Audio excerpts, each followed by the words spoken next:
God bless everybody today. I'm going to show you some connections in where you are in time and why you are in the birth pains and the sorrows. You're not in tribulation yet. You're not in great tribulation. You're in the birth pains and sorrows, which takes you up to the signing of the treaty between the nations against Israel. In my opinion, it's against Israel because Israel will be under siege, and it will be a Muslim signing of nations against Israel. And then you have 1260 days to abomination. That period between the signing of the treaty and abomination of desolation is tribulation.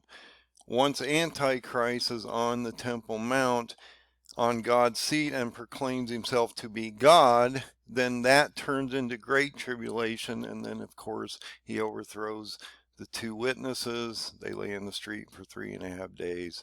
They then rise, and God then clearly tells us the story is about over at that point.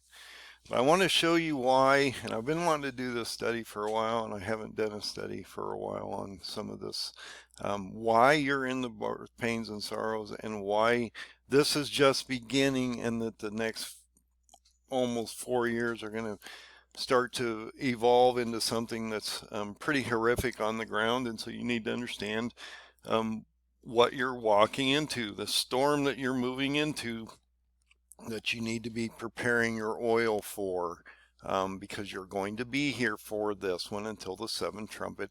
It's, in my opinion, and I will show you on the paradigm as we move forward, is on October 2nd of 27 during the fall feast, during the Feast of Trumpets. That is a sabbatical Saturday. That would be a day the East Gate could be open. That would be a potential day that the Lord can come through. And yes, we do not know the day or the hour exactly that the Lord will come back, but we do know through the Jewish people and their religion that he fulfilled the spring feast when he was here, and we had the crucifixion. You had unleavened bread, you had first fruits, you had Pentecost, and you had and Shabbat. But then he'll fulfill the fall feast when he comes back. Even the Jews believe this. And so we must look at this and understand what this means. And so when he fulfills the fall feast, when he comes back, that will be during a September, October area, and that's why you look to the fall feast of 27, because you're talking about the strong generational end is in May 14th of 2028. Start a new Shemitah cycle in September, October of 28, and so this would be the cutoff period, and so we have to look prior to that. And so if you look at the fall feast of 27 prior to the end of the strong generation in Psalm 90:10, it clearly tells you the strong generation is the 80th year. That is May 14th of 1948 to May 14th of 2028. And so we should look at the fall feast of 27. That's how it's laid out on my paradigm. I'll show you that as we move forward, but I want to show you why we're in these birth pains and sorrows, and we're not in tribulation or great tribulation. And there's very clear demarcations on when these things happen. So when somebody's telling you right now that you're in tribulation or great tribulation, they really don't understand the demarcations that he gives us so that we can understand the actual period of time that we're in at this very moment. So I want to go over some things here, because the prophets told you where you are if you know how to go through them systematically and see where you are, and how they were all basically talking about the same thing, because they don't contradict each other. So when you go to Matthew 24, the disciples came to Jesus and they said this. So I'll just read it so you can understand the context. And as he sat upon the Mount of Olives, the disciples came unto him privately. We're talking about Jesus. They come to Jesus. They ask him these questions that are going to come up, and they're going to be repeated in other prophets, as you're going to see here.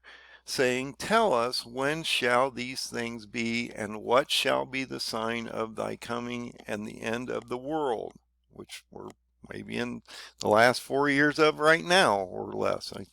Today would be 1,420 days to the Feast of Trumpets, October 2nd of 27. So that's sort of where I'm looking at. That's my opinion. You can make whatever you want of that.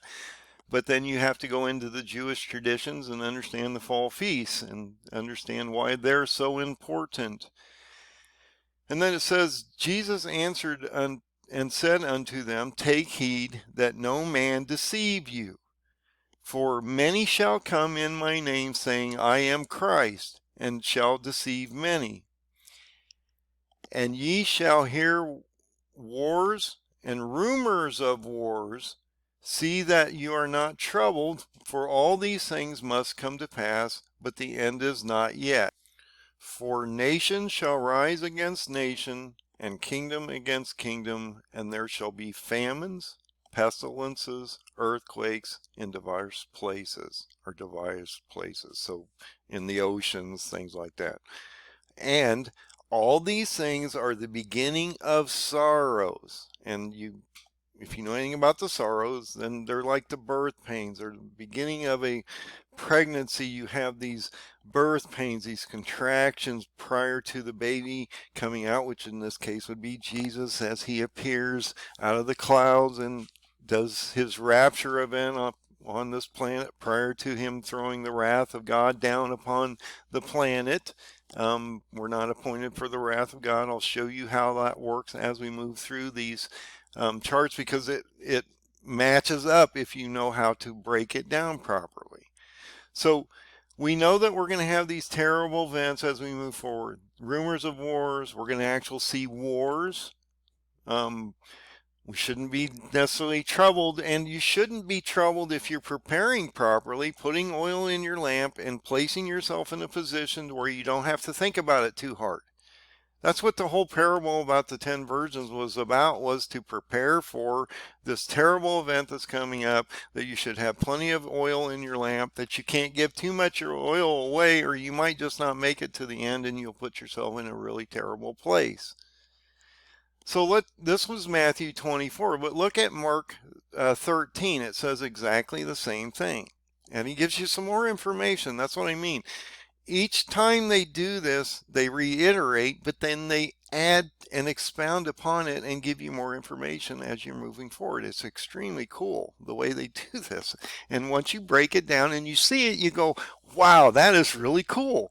Yes, it is. He's amazing when he lays this out like this. And that's what I said. There's patterns that form in these Bible chapters, verses, and if you break them out and you know how to break out things like that, you'll see these patterns form, and you'll actually start to see these connections, which are really cool, that I don't think a lot of people show you out here.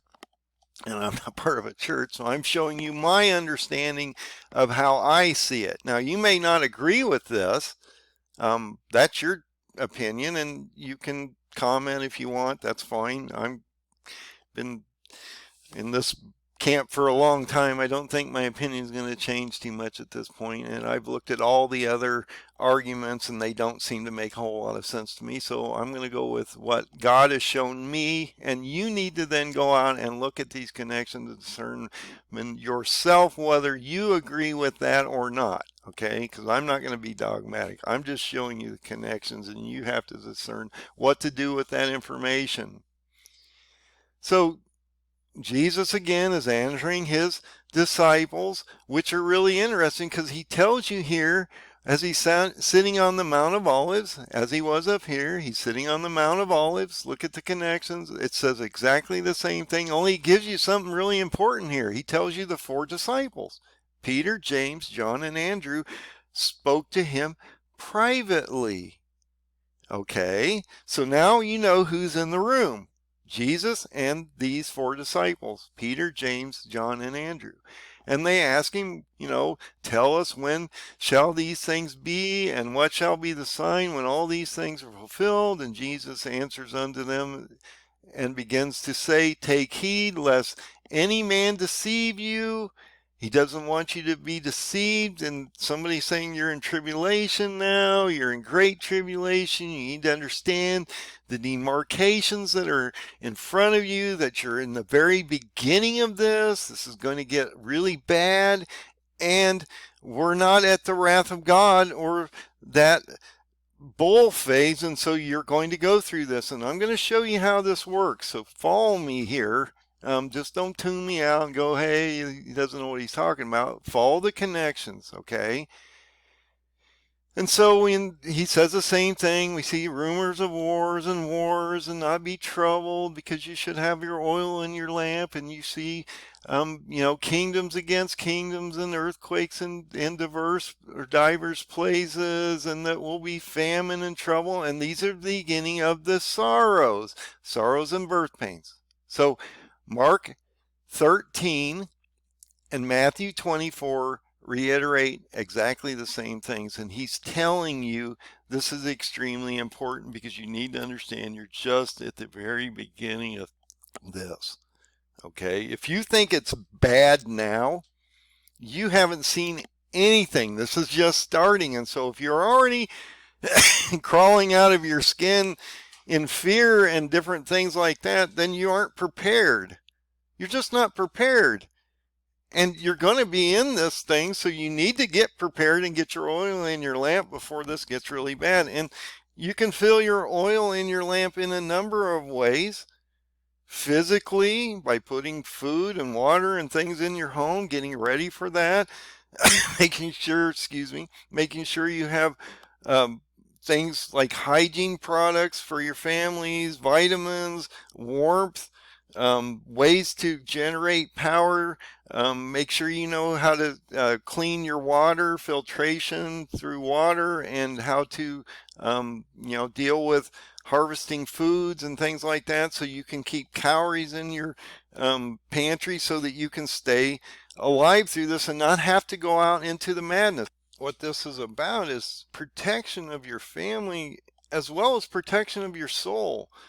As the world breaks down, people are just going to lose it, because they're going to lose everything in the process, and they're not going to have anything. They're going to have food, and they're going to have to make terrible decisions. They're going to have to figure out what to do on the fly, and they haven't done anything to get ready, so they're just going to be in a terrible place. And then they're going to want your stuff or you to help them, and you're going to look at them and go, I tried to tell you, but you wouldn't listen to me at that point. You're either going to be taken away, or you weren't going to have to deal with it, or whatever. He's not telling you that, okay? Realize that you're in the beginning of the sorrows and the birth pains. You need to understand what's going on here. And as you move forward, he's going to tell you why you're in the sorrows and the birth pains and what's going to happen, as I've been explaining to you for some time now, okay?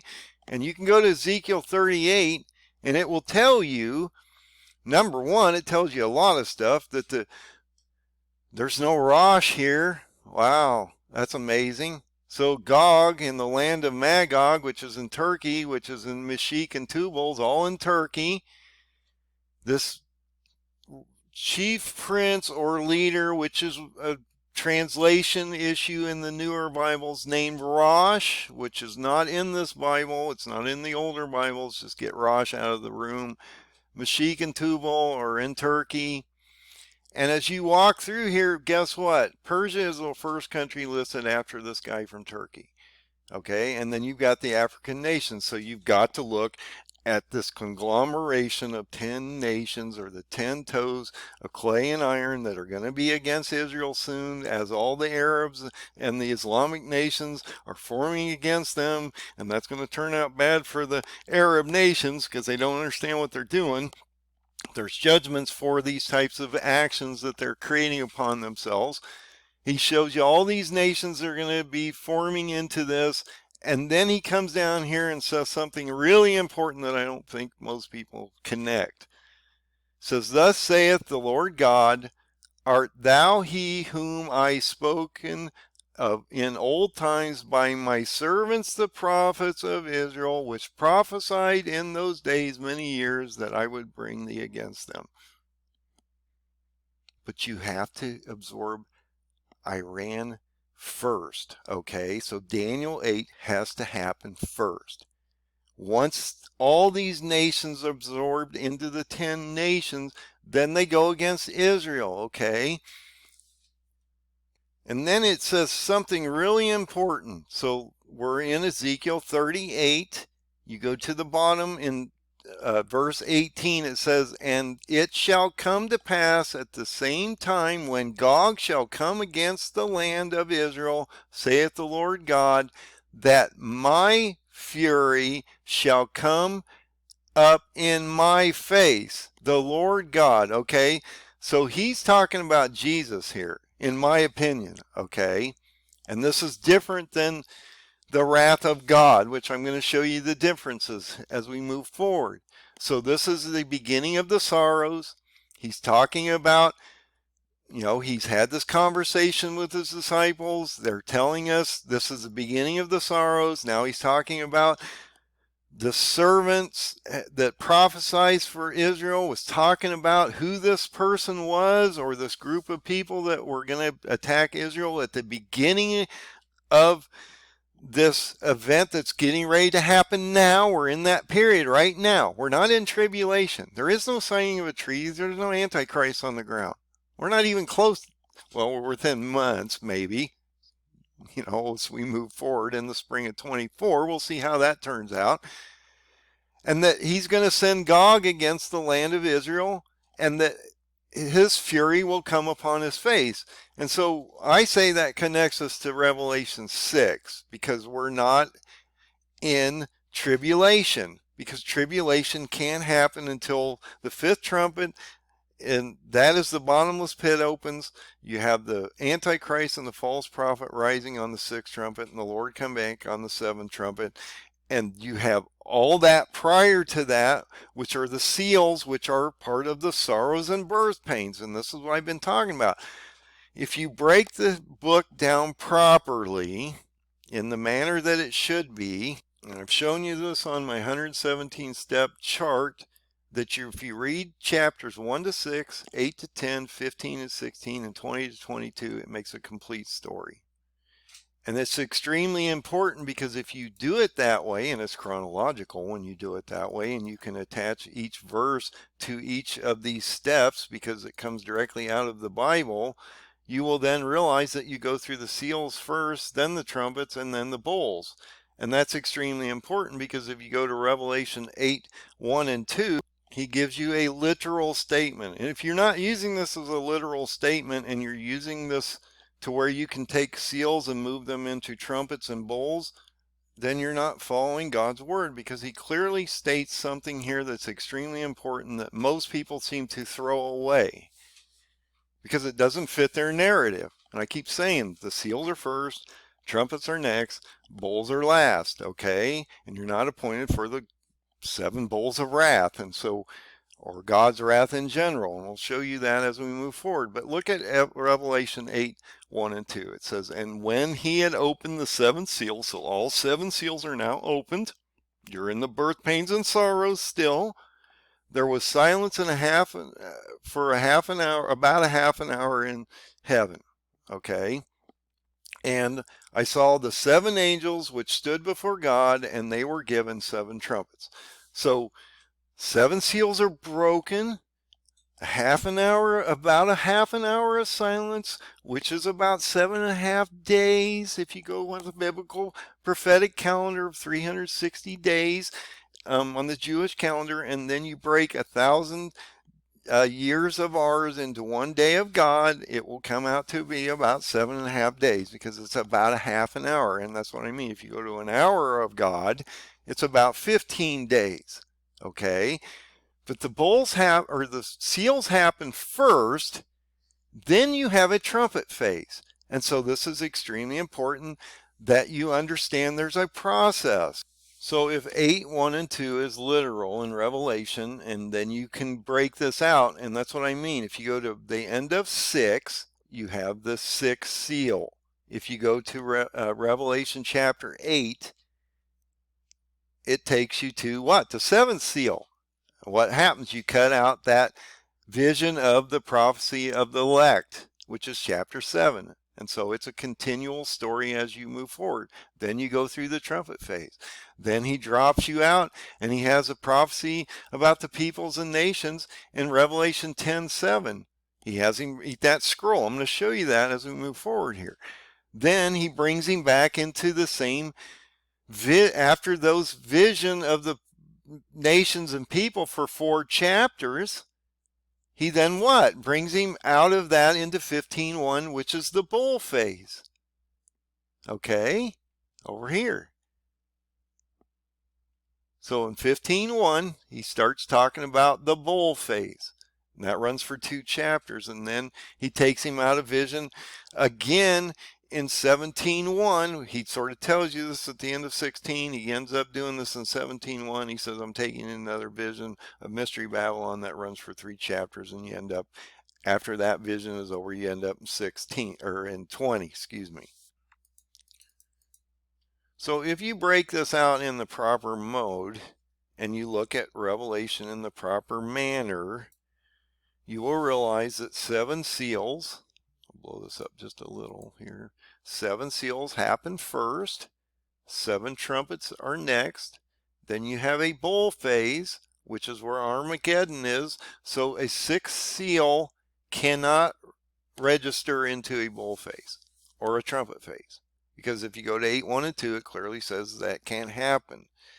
So if you read chapters 1 to 6, 8 to 10, 15, 16, 20 to 22, it will make a complete story. And each of these verses or steps have a verse attached, so you can follow right out of your King James Version Bible. Okay.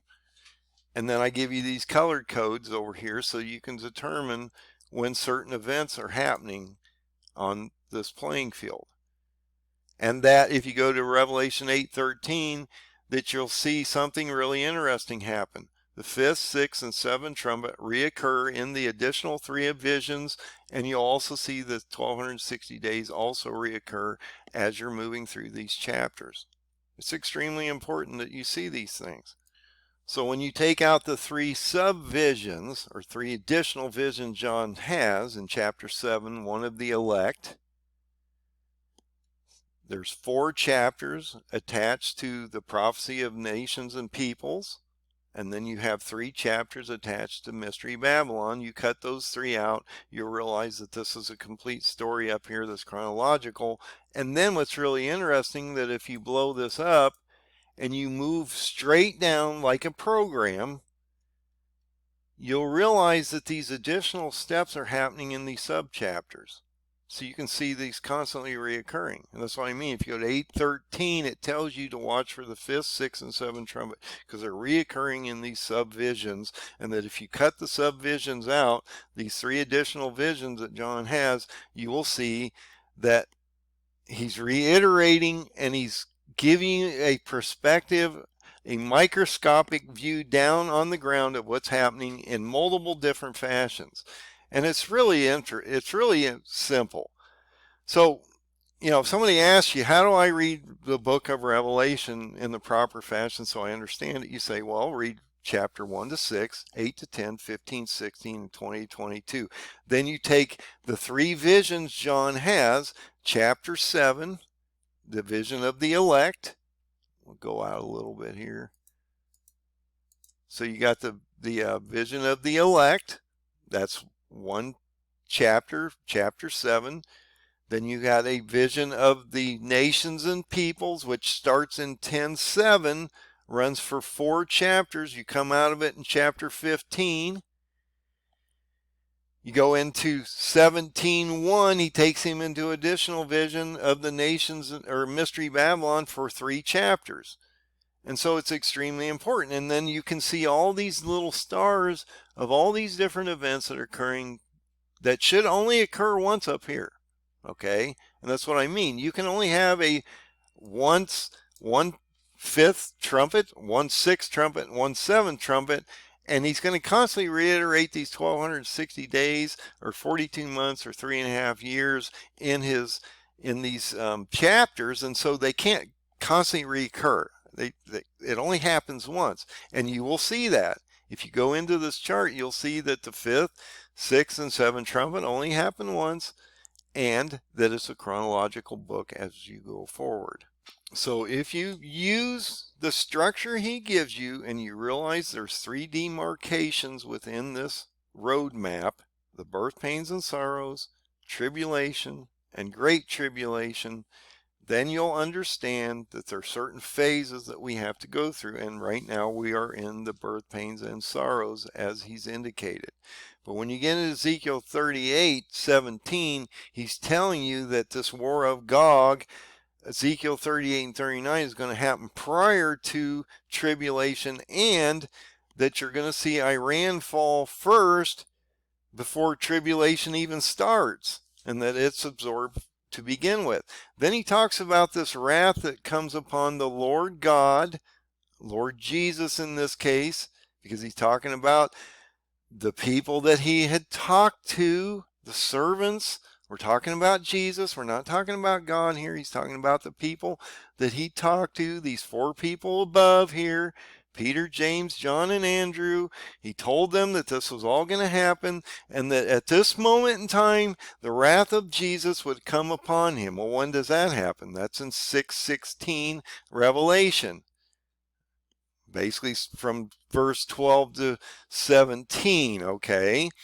And it's really important that you're seeing stars from heaven falling to earth. Why? Because they're killing the nations of Gog, okay? Really important. And that this is the wrath of the Lamb, or the Son of God, not God itself, okay? The wrath of God happens in Revelation 15:1. And we're going to show you that. It's important that you understand these things, okay? So you need to understand there's demarcations that are going on here, and that you're in a very specific time zone right now called the birth pains and sorrows. And that we're going to see the wrath of the Lamb happen prior to the wrath of God, which is the Father. Okay? And so the wrath of the Lamb, which is Revelation 6:16, occurs first. And then the wrath of God happens in 15:1. And if you use Revelation 8:1 and 2 as literal, then you understand the seals are occurring prior to the trumpets and the wrath phase, which is the bowl phase, which is in Revelation 15:1. And I'm going to show you those passages as we move forward here. So it's extremely important. And then, like I say, if you go to Revelation 10, this is extremely important that you understand that when you come into this area here, he says something extremely important in Revelation 10:7, okay? And this is extremely important. Nobody really catches this. So he's talking about in the days of the voice of the 7th angel. You're talking about, in this case, we've already gone through the seals, so we're talking about the 7th angel with the 7th trumpet. When he shall begin to sound. Now he's not sounding here. That's what I keep telling people. It says when he shall begin to sound, but he's not sounding right now. The mystery of God shall be finished. Because why? We're in the bowl phase, okay?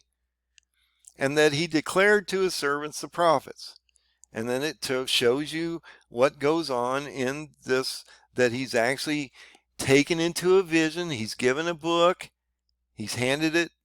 John's handed a book. He's takes the book. He from the angel. He eats it up. It's bitter to his stomach, but it's sweet as honey to the taste, or in his mouth. And that he then prophesies against the peoples, nations, and tongues and kings. Why? For 4 chapters. Because he wants you to understand what's going on there. Okay? And I think it's extremely important that you see these things. So in chapter 7, what happens? He selects the 144,000, and this is right after the 6th seal. We have that half an hour of silence, and then he breaks the 7th seal, which then takes us into the trumpet phase, because he hands out the 7th trumpet as it's stated in Revelation 8:1 and 2. You get into chapter 7, and this is about the prophecy of the elect. Why? Because he wants you to understand between the 6th and 7th seal, this event's occurring. Okay? And he wants to give you a microscopic view of what's happening on the ground. This is about the elect.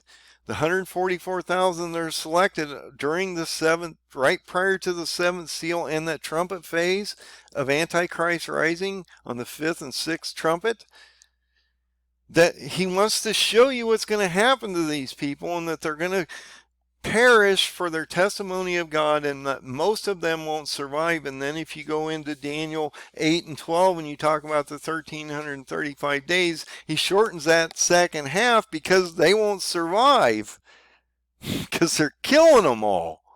Okay, and at the end of this, he shows their rewards.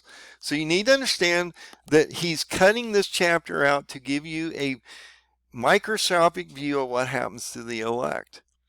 He does the same thing between chapter 10, 7, and 15 as indicated here, because what's happening? Chapter 11. And this is so important that you understand these things, and that's why you're seeing these reoccurring stars about the 5th, 6th, and 7th trumpet, which are up here, and the 1260 days that are constantly reoccurring. What's chapter 11 about? The two witnesses come out right after the signing of the treaty. They prophesy for 1260 days on the Temple Mount, and then they're overcome after abomination. They lay in the street for 3.5 days, and then they're resurrected, and God says clearly, shortly after that, the story's over. That's because he shortens the second half. Interesting how that works. And look at where this rapture event occurs. Okay, and I'm going to get into that in a minute here. Okay, so what's chapter 12 about? Chapter 12 is about the woman with the 12 stars over her head, which is the reformed nation of Israel that's come together in May 14th of 1948. The strong generation ends in May 14th of 28, and so we should be looking at those demarcations. So what you see in chapter 12 is you have this woman. She's clothed in the sun, moon's under her feet. She has a crown of 12 stars on her head, which is the reformed nation of Israel. We've talked about that. May 14th of 1948 to the strong generation of 28, and so there's an 80-year gap there that we should be watching, and so that's why we are possibly in the last 4 years. And she's with child. She hasn't given birth yet. She's paining, so there's you're talking about the birth pains. So she's ready to deliver, but she's not delivered yet, and so she's actually seeing this woman appear, and then after this woman appears, we see a red dragon come down, and this is Satan. Okay, this is Revelation, the 5th trumpet. Okay, 5th trumpet and the 6th trumpet work together here, because the 5th trumpet is the bottomless pit opens. The 6th trumpet, which is also Revelation 13, which we're going to show you here in just a second, is where the two beasts rise, the beast of the earth and the beast of the sea, which is the Antichrist and the false prophet. But they're being controlled by Satan, because when you get into Revelation 12, 6, it talks about the woman is fleeing into the wilderness for the 1260 days that God has prepared for her, which is at Edom in Jordan.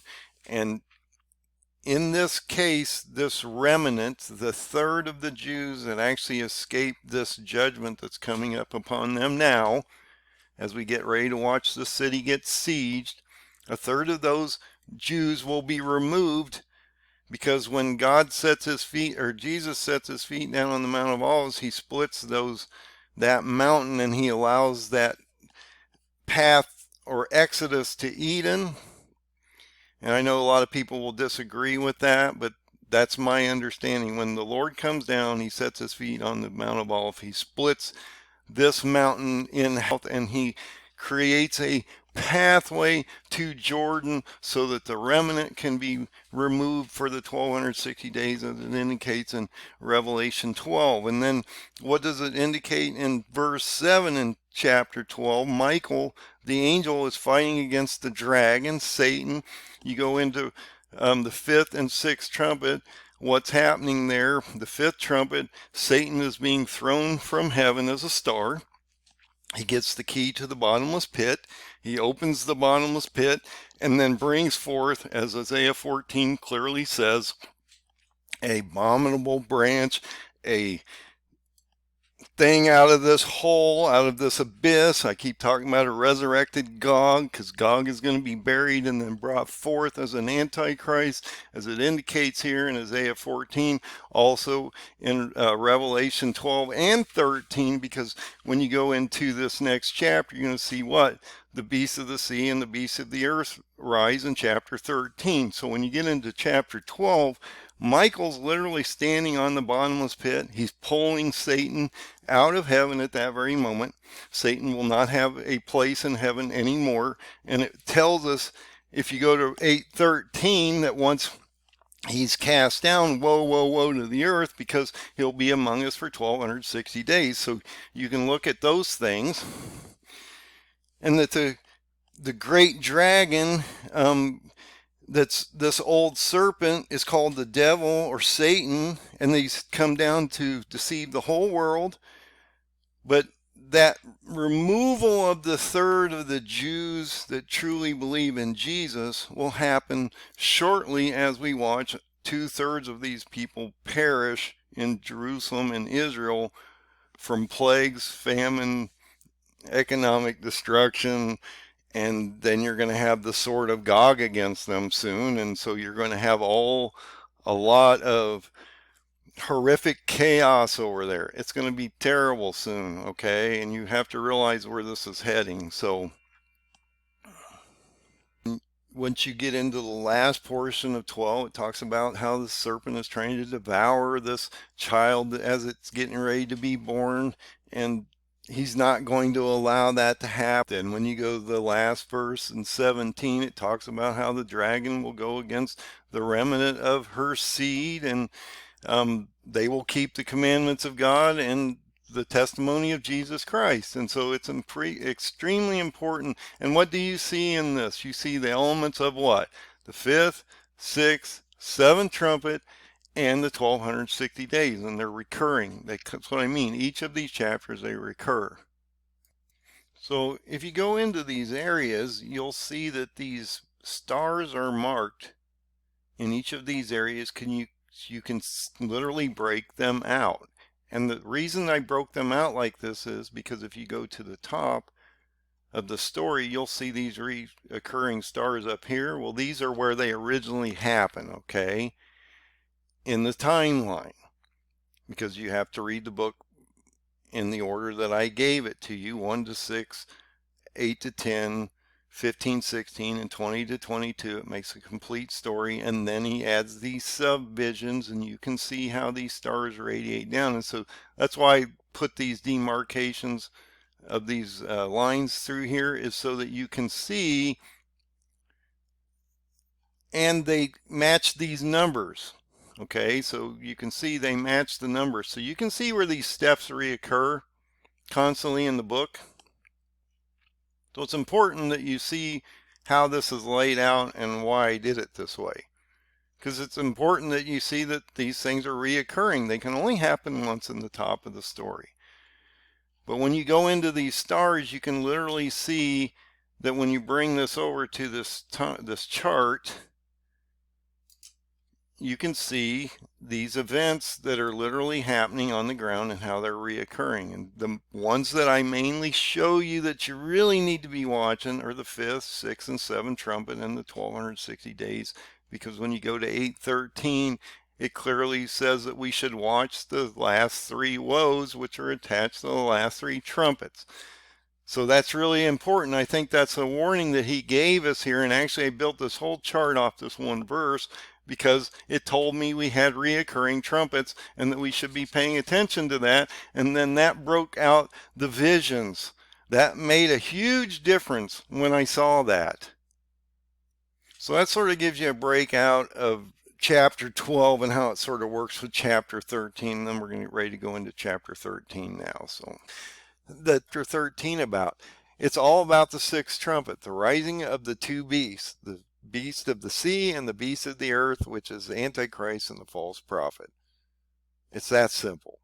It talks about how they're going to be on the ground for 1260 days. But the elect are going to be selected first, and then we're going to have a rapture shortly after that.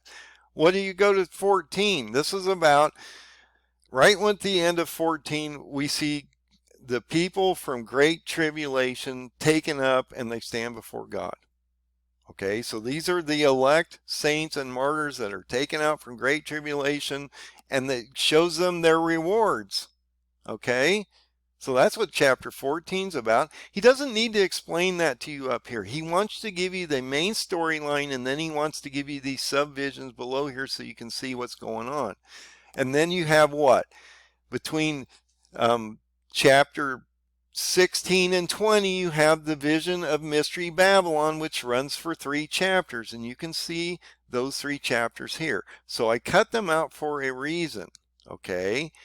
And then if you come back up and look at the main storyline, it makes sense because it's a chronological book. You read chapter 1 to 6, 8 to 10, 7, basically goes into that next vision.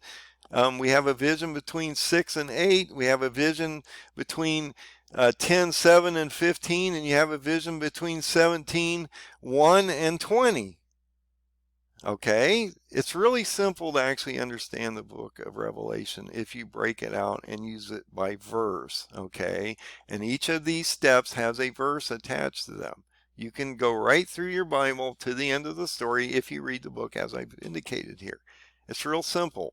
Okay, so once you understand these 3 visions and how to cut them out and then make the book of Revelation or those 22 chapters chronological, you actually cut 8 chapters out. You have chapter 7, the vision of the elect, 11 through 14, the vision of the nations and peoples, and then you have 3 chapters, 17 through 19, the vision of Mystery Babylon. You cut them out, it makes a complete story. But then when you get into Revelation 15, 1 and 2, this is your rapture event. So when he blows that 7th trumpet in 15, 1 and 2, because he hands out the last plagues or the 7 bowls, and so the 7th trumpet is being blown at this very moment when it wasn't blown up here. He doesn't sound it here, but he tells you the mystery of God will be finished when it does sound. And he declared this to the prophets. And so when you go into 15, 1 and 2, it says something really interesting. And I saw another sign in heaven, great and marvelous. 7 angels having the last 7 plagues, for in them is filled up with the wrath of God, which is the Father, not the Son, which is the wrath of God, is Revelation 15. Basically 2 chapters, 15 and 16. But the wrath of the Son is in Revelation 6:16, and that is going against the 10 nations that go up against Israel, as we're getting ready to see that form in front of our faces right this very moment. And then he says something really important. And then I saw the sea of glass mingled with fire, and them that had gotten the victory over the beast and over the image and over the mark and over the number of the name, that stand as a sea of glass having the harps of God. That is your rapture, okay? That's your rapture of the people from Great Tribulation. And then he gives them these songs of Moses and all these rewards and things. And we talk about how the 7 angels with the golden vials full of God's wrath are then poured out. And when you get into Revelation 16, it actually talks about that wrath of God itself and how these bowls are being poured out on the wicked. And then when you go actually down to the end of chapter 16, I don't know if I marked this, it talks about how he's going to go into this prophecy of Mystery Babylon next.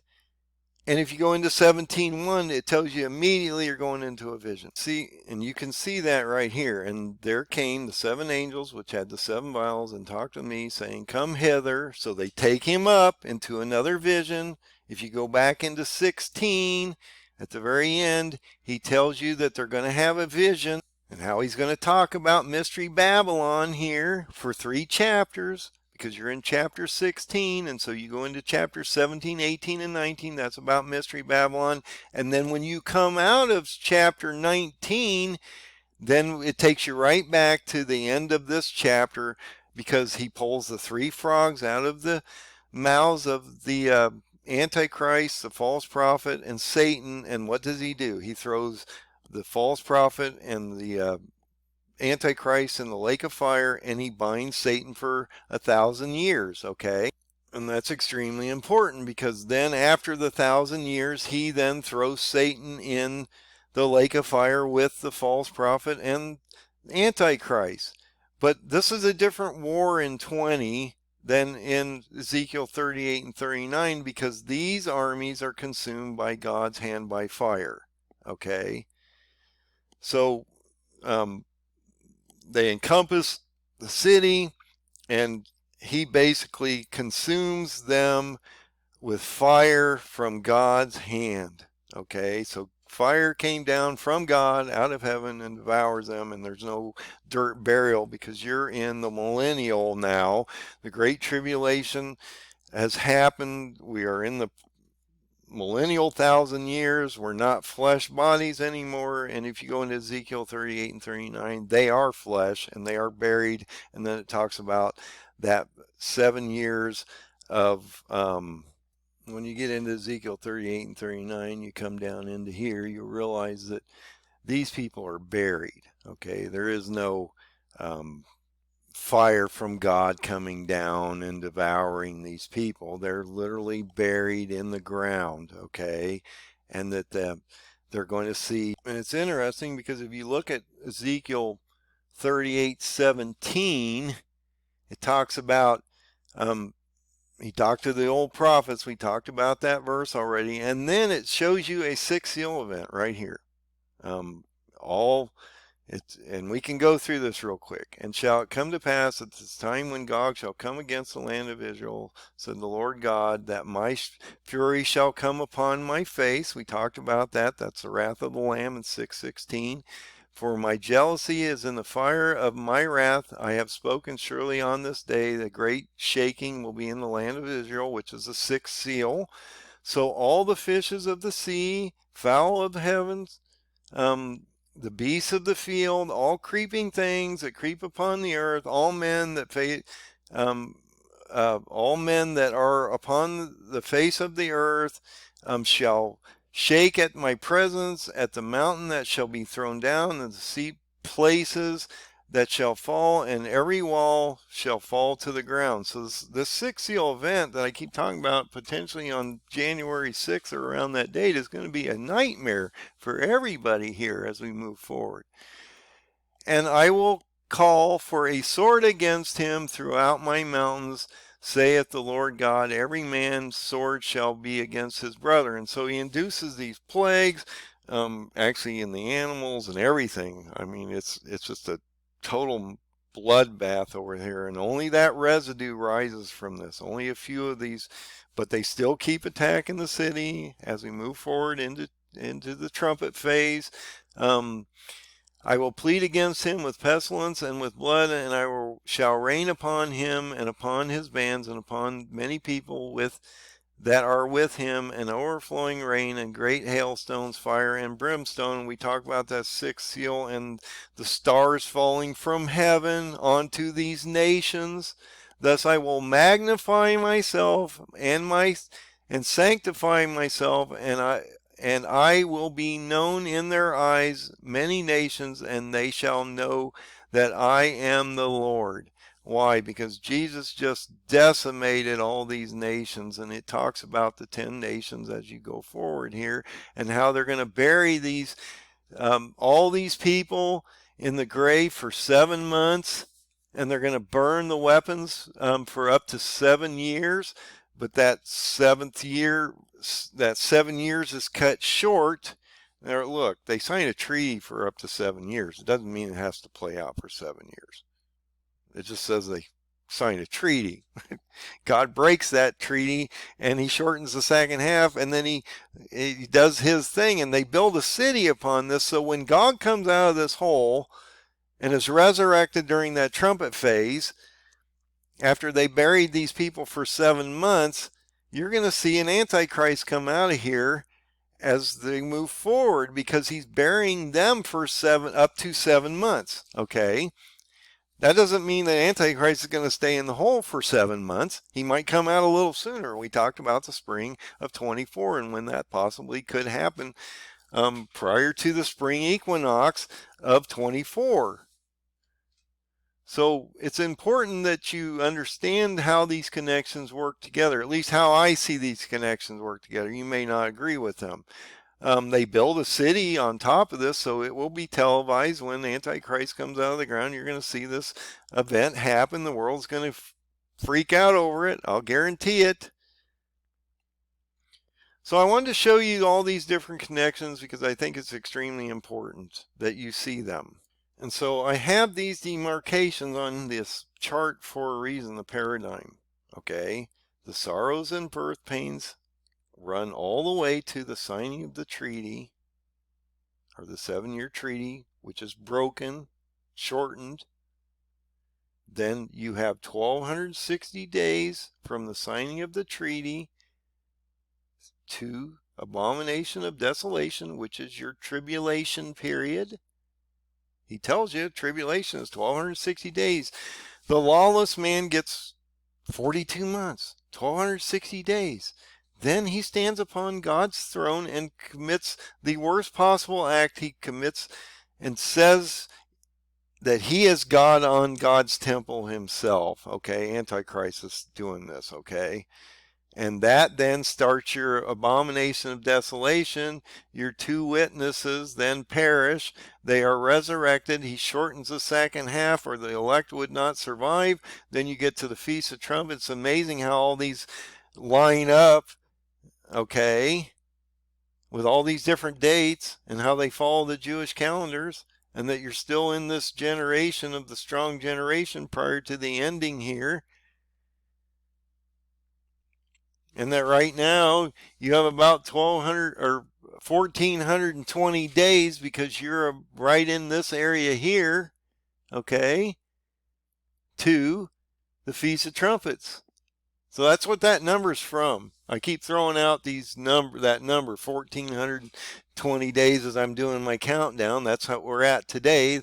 That is from October 2nd of 27 during the Feast of Trumpets, which I believe is the rapture period or time, which is in Revelation 15, 1 and 2, based on how I've broken the book down, and that is 1420 days to today, which is around in here.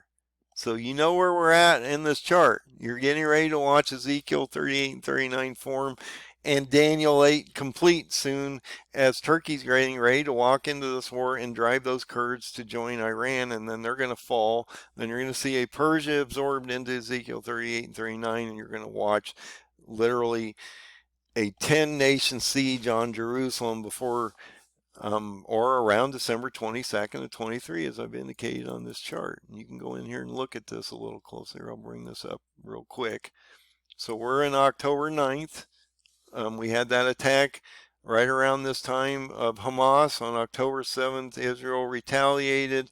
You're moving into December 22nd with a full siege on Jerusalem with 10 full nations. And then you get into January 6th. We have a potential 6th seal event, which we just talked about that. The destruction of Gog and his armies here prior to a beast kingdom rising, which would then be the conclusion of the 7th kingdom or the Ottoman Empire, because when the 6th seal breaks these 10 nations, the Ottoman Empire will die. And that is the wound that will come back as the beast, because Gog will be resurrected into a supernatural being called Antichrist.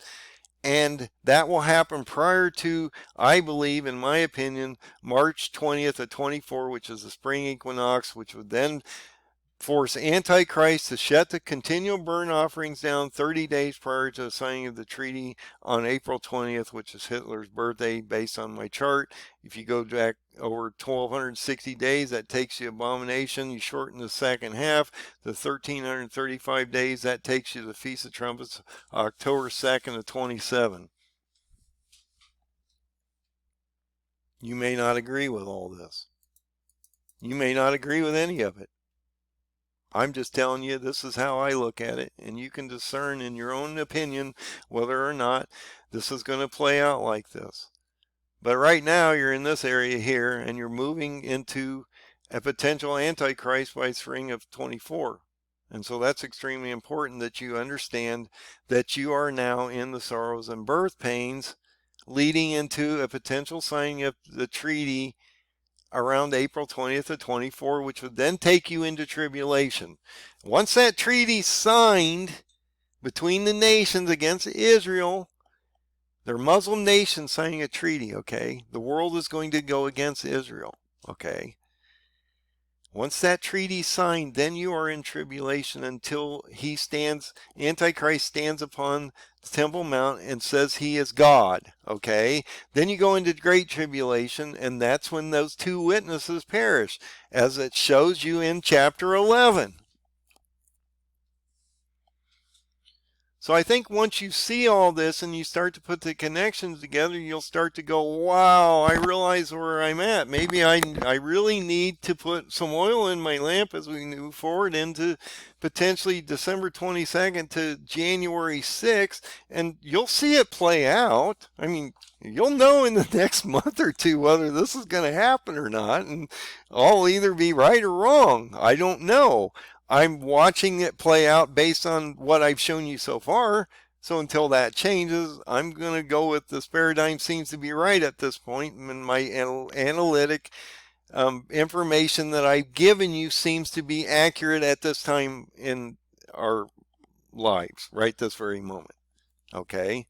That may change as we move forward into December 22nd, because that is my next demarcation on this chart that tells me what's coming up next, which is 10 Tibet and a total siege on Jerusalem by December 22nd of 23.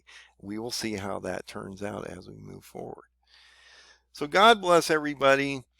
I wanted to put these connections together because I want you to understand you're in the sorrows and birth pains. You're not in tribulation. You're not in great tribulation yet.